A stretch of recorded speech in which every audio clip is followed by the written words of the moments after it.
In my latest video, series 64, we discussed the primary documents and the charge creating documents taken by banks while lending.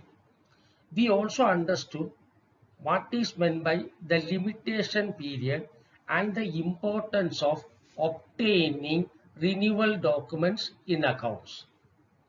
Today, while this video series 65, let us discuss filing of charges created by banks with Registrar of Companies, SARSAI, and the Regional Transport Office. To begin with, let us discuss filing of charges with Registrar of Companies. The Companies Act 2013 defines a charge as an interest or lien created on the assets or property of a company or any of its undertaking as security, which includes the creation of mortgage also. As per Section 77 of the Companies Act 2013, it is the duty of the borrower company to create charge. As per Section 78 of the Act, if a company fails to register charge within 30 days, then the person in whose favor charge is created will file the form for creation of charge, which means if a bank finds that the company has not filed the charge as per Section 78 of the bank has got the right to file the charge with the Registrar of Companies. There are three processes involved in creation of charge with Registrar of Companies. One is filing or registering the charge with ROC. Second one is modification of the charge. Third one is satisfaction of charge. A charge is to be filed within 30 days from the date of creation of charge. A modification to the existing charge has to be filed with the ROC within 30 days from the date of modification. The satisfaction memo shall be filed within 30 days from the date of satisfaction of charge. When filing a charge or when modifying a charge or when filing a satisfaction memo, the time permitted is 30 days. In case there is a delay in filing a charge or modifying it or satisfying it within 30 days, the registrar can provide extension of time for a period of 300 days, including the 30 days. That means the charge creator gets another 270 days subject to furnishing the reasons for the delay in filing the charge, for which an additional fee will be charged by the registrar. If a company fails in filing the form for registering, modifying or satisfying the charge even within 300 days, a petition for condonation of delay has to be filed with the concerned regional director, Ministry of Corporate Affairs. So normally the time permitted is 30 days. If it is not done within 30 days for some reason, the registrar can permit another 270 days subject to the company satisfying the registrar the reasons for the delay. If it is not done within 300 days, naturally the company has to seek for condonation of delay by filing a petition memo with the director, regional director, Ministry of Corporate Affairs. Filing of charge with ROC is applicable only in case of limited companies. Whether they are private limited companies or public limited companies, the charge need to be filed. Charges can be created only on the assets owned by the limited company, which means suppose a company had availed some credit facilities from a bank and the company had given its assets as security. Over and above the company's assets, the assets of the directors are also offered. The assets of the directors need not be registered with the registrar of companies. And out of the various charges, there is no need to create a charge in case of a pledge facility. The reason being, the assets which are pledged are in the possession of the bank. That is why the charge on pledge need not be filed with the registrar of companies. Let us understand what is meant by a search.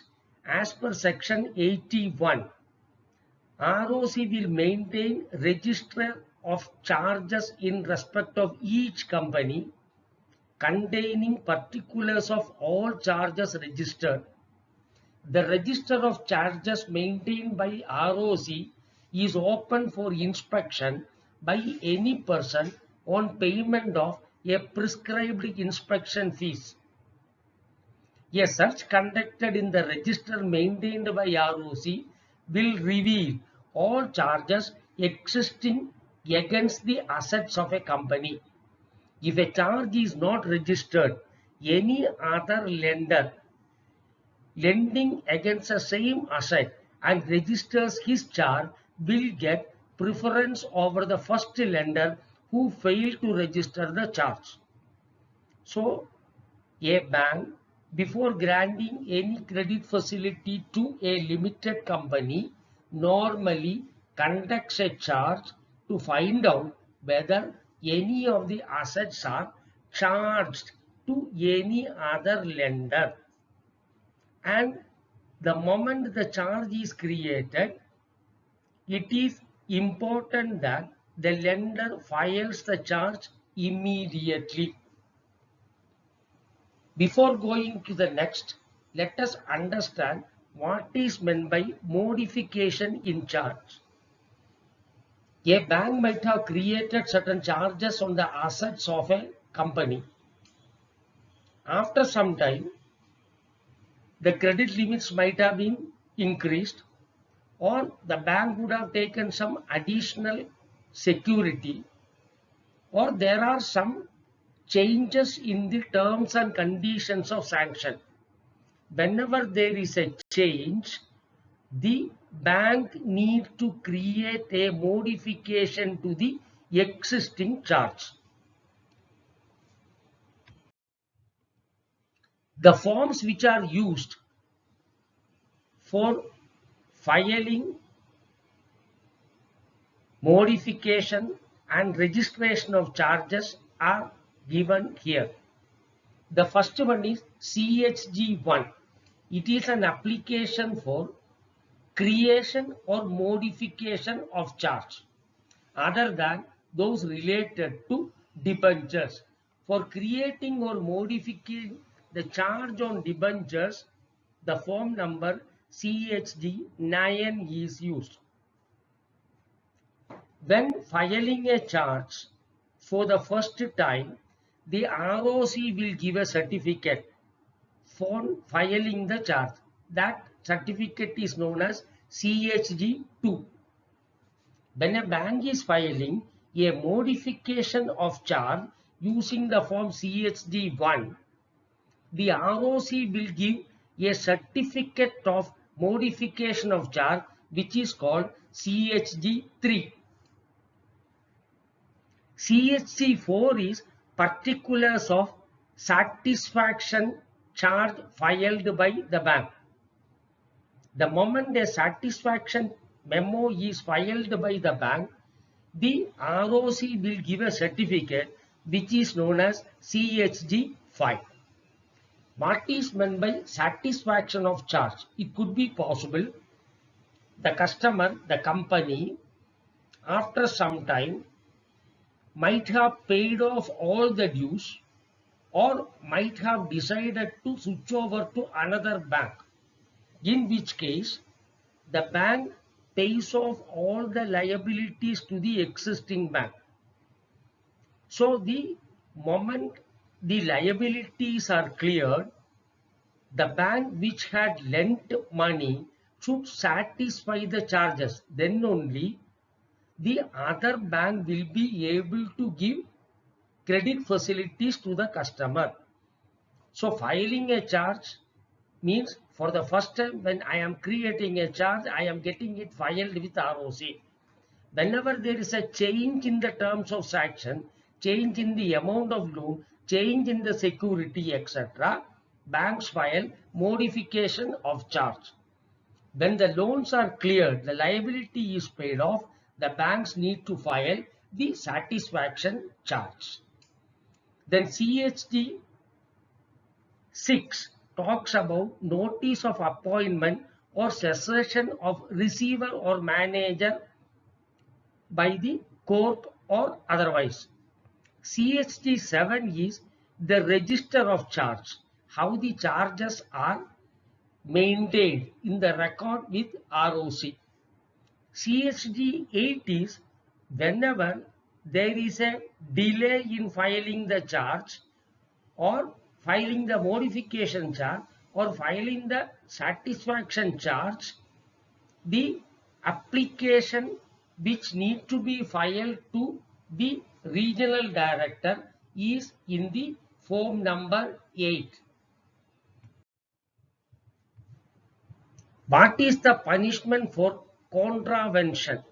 If any company contravenes any provision of this chapter, the company shall be punishable with a fine which shall not be less than rupees 1 lakh but which may extend to rupees 10 lakhs, and every officer of the company who is in default shall be punishable with imprisonment for a term which may extend to 6 months or with fine which shall not be less than 25,000 but which may extend to 1 lakh rupees or with both. Now the onus of filing the charge, onus of filing the modification memo, the onus of filing the satisfaction memo is on the company. Having understood the filing of charges with ROC together with the various forms which are required to be used for filing, first creation of charge or modification of charge or satisfaction of charge, let us move on to filing of charges with CERSAI. CERSAI means the Central Registry of Securitization Asset Reconstruction and Security Interest of India. CERSAI is a government company licensed under Section 25 of the Companies Act 1956. The purpose is it has been incorporated for the purpose of operating and maintaining the central registry under the provisions of the SARFAESI Act 2002. Now let us understand the old rule. As per the old rule, only the secured creditors were required to file in respect of equitable mortgages created in their favor to register the same with CERSAI. Now the rules have been amended. There are a lot of changes in this. Let us understand each of these. Let us understand a little theory behind this. The SARFAESI Act provides for enforcement of security interest for the realization of the dues without the intervention of court or tribunals for recovery of NPAs by banks under various laws.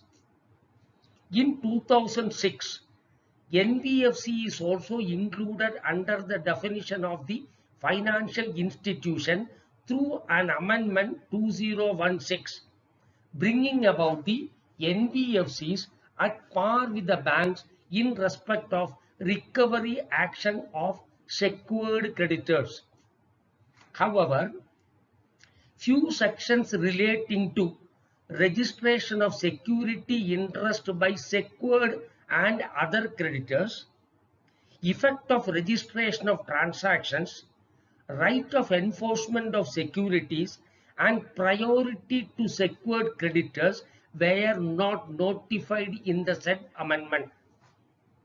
In view of the foregoing, the section 17 to section 19 of the 2016 Act have been notified by the Ministry of Finance, Department of Financial Services, filed notification number SO 4619E dated 26th December 2019 and is effective from 24th of January 2020.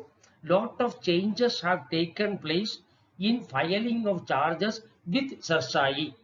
Before this amendment, only the equitable mortgage created by the secured creditors were filed with CERSAI.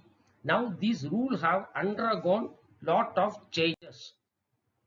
Under the new law, secured creditors who have not duly registered the security interest with the CERSAI shall not be entitled to exercise the right of enforcement of securities under Chapter 3. Please note this. So, filing of charges on the security with CERSAI is very, very important. In other words, it curtails the enforcement right of an unregistered secured interest of a secured creditor. The new rules, with the insertion of sub-rule, Rule 2A, B, C and D in Rule 4, makes it mandatory for creditors to register with CERSAI the other types of charges also. It is not now restricted to equitable mortgage.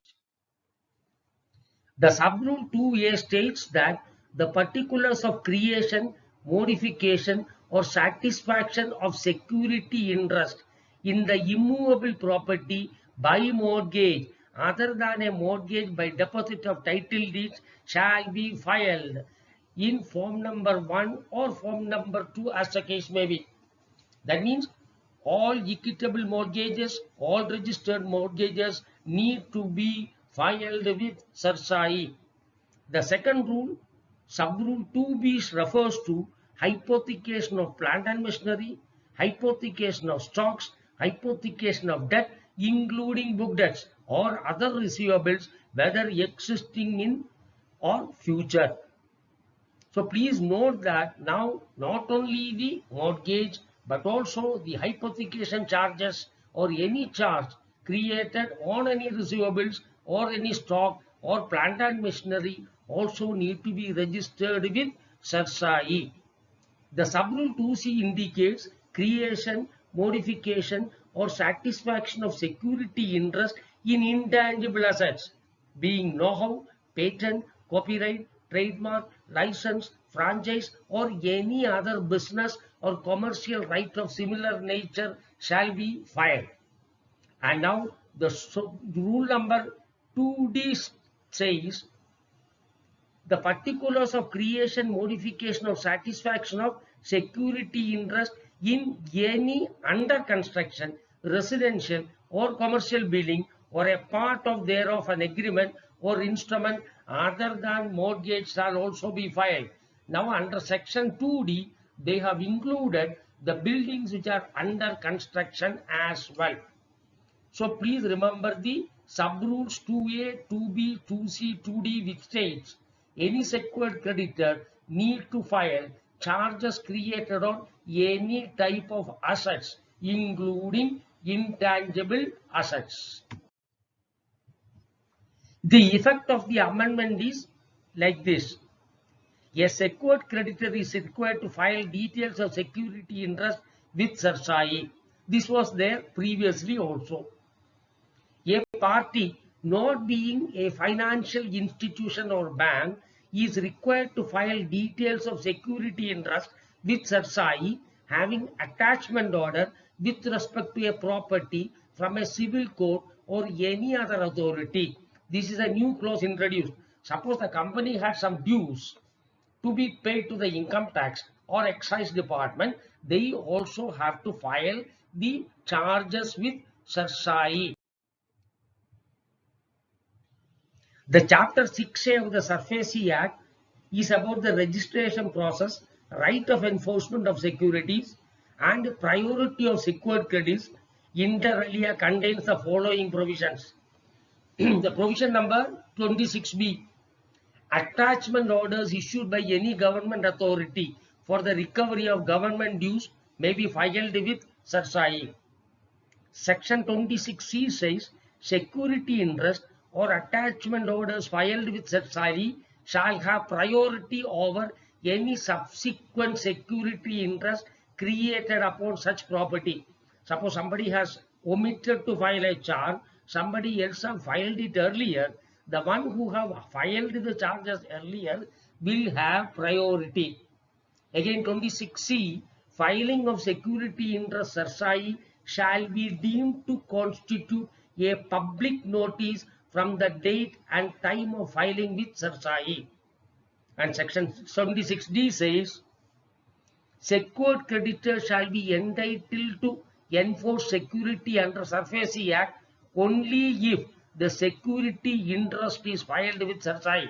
That means even if you are a secured creditor, if you have not filed the charges with SARSAI, you will not be able to enforce the security. And the most important one, the section number 26E says, after registration of security interest with SARSAI by secured creditors, their dues will be paid in priority over government dues, which says, suppose the company had some dues to be paid to the income tax department, they have also filed and registered with SARSAI, and the bank had also filed their charges. Bank's charge dues will be paid first before the dues of the government are settled. What is the implication of the new amendment of SARSAI with the banks? After the introduction of the new amendment to SARFAESI Act, debt owed to a secured creditor like banks will get priority over all other claims, including other debt and all revenue taxes, cesses, and dues payable to the central and state governments and local authorities. If the charge is created on properties of the borrower or guarantor through mortgage or hypothecation in favor of the bank, and the same is registered and filed with SARSAI, tax or government authorities or other parties cannot claim any priority over the amount in respect of pending SARFAESI proceedings initiated by the banks or the amounts already recovered by the bank by sale of secured properties of the borrower guarantor under SARFAESI Act. Thus, in the above cases, banks can successfully stop the claims, if any, made by the tax authorities, government authorities on the assets of which security interest has been created in favor of the bank. Further, the said provision of SARFAESI has an overriding effect over all other enactments. So this is a very, very important thing. Filing of charge with SARSAI is important. It is not filing the charge only in respect of equitable mortgage. It is in respect of all securities, all the assets which are charged to the bank need to be registered with SARSAI. And if you have filed the charge, you have a priority over the claim of other government or any other parties. Now the last one, whenever we give a loan by taking the security by way of vehicles, our hypothecation charge need to be registered with the regional transport office. The moment it is done, our hypothecation charges will reflect in the registrar RC book of issued by the RTO. The benefit is, till such time he pays off the dues, he will not be able to sell the vehicle to anybody, because anybody who takes and sees the registration certificate will know that the vehicle is hypothecated to a particular bank. When the dues are paid off, the bank issues a no due certificate and the hypothecation charge gets cancelled. So today, by this video series 65, we have learned the filing of charges with the registrar of companies, that is the charges created on the assets of the limited companies, and filing of charges in the SARSAI, that is all types of charges pertaining to all types of borrowers, and then filing of charges with the RTO. In case you have understood this, please subscribe to this channel, and I will come out with similar new topics, and I will explain the concepts in a very simple language. Thank you.